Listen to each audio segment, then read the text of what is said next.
ગાંધીનગર સિવિલમાં ઓગસ્ટમાં 70,000થી વધુ ઓપીડી નોંધાય છે। તાવ, શરદી, ઉધરસ જેવા કેસો વધુ નોંધાયા છે। 800 કરતાં વધુ દર્દીને દાખલ કરવામાં આવ્યા છે। સૌથી વધારે 450 દર્દી તાવના નોંધાયા છે, જેમાં ડેન્ગ્યુ, મલેરિયા તેમજ ચિકનગુનિયાના, ટાઇફોઇડ, ન્યુમોનિયા, ઝાડા ઉલટી સહિતના પેશન્ટને પણ દાખલ કરાયા છે। તો હાલ પાણીજન્ય રોગચાળામાં વધારો નોંધાયો છે અને ચોમાસા સિવાય દર મહિને 40,000 જેટલી ઓપીડી આવતી હોય છે, જ્યારે કે ઓગસ્ટમાં આ ઓપીડી 70,000 સુધી પહોંચે છે।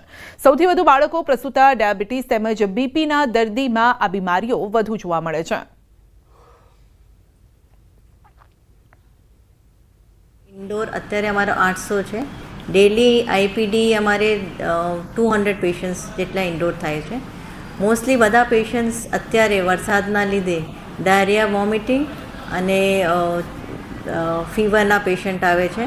અલગ અલગ ડાયગ્નોસિસ કરીએ તો ચિકનગુનિયા, મલેરિયા, ડેન્ગ્યુ, હિપેટાઇટિસ, અધર વાયરલ ઇન્ફેક્શન્સના પેશન્ટ્સ આવે છે। રશિયા યુક્રેન યુદ્ધ પર બોલ્યા છે પીએમ મોદી। યુક્રેન સાથે ચાલી રહેલા સંઘર્ષ પર સતત ચર્ચા ચાલે છે।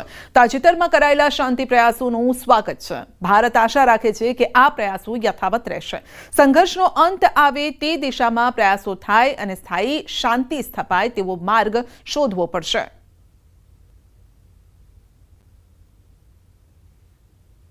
एक्सेलेंसी, यूक्रेन में चल रहे संघर्ष के विषय में हम लगातार चर्चा करते रहे हैं।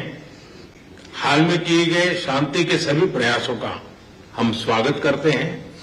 हम आशा करते हैं कि सभी पक्ष कंस्ट्रक्टिवली आगे बढ़ेंगे।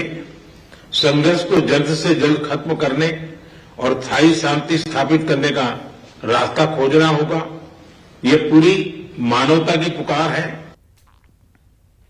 ચીનના તિયાનજિનમાં દ્વિપક્ષીય બેઠક માટે પીએમ મોદી અને રશિયન રાષ્ટ્રપતિ પુતિન એક જ કારમાં મુસાફરી કરતા જોવા મળ્યા હતા।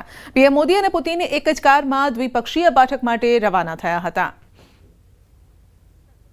તો તે સમયનો આ ફોટો છે અને આનાથી એક વાત પણ, એક મેસેજ પણ અહીંયા જાય છે। એક મિત્રતાના સંબંધોનો અહીંયાથી મેસેજ જઈ રહ્યો છે। એક જ કારમાં સવાર થયા હતા પુતિન અને મોદી।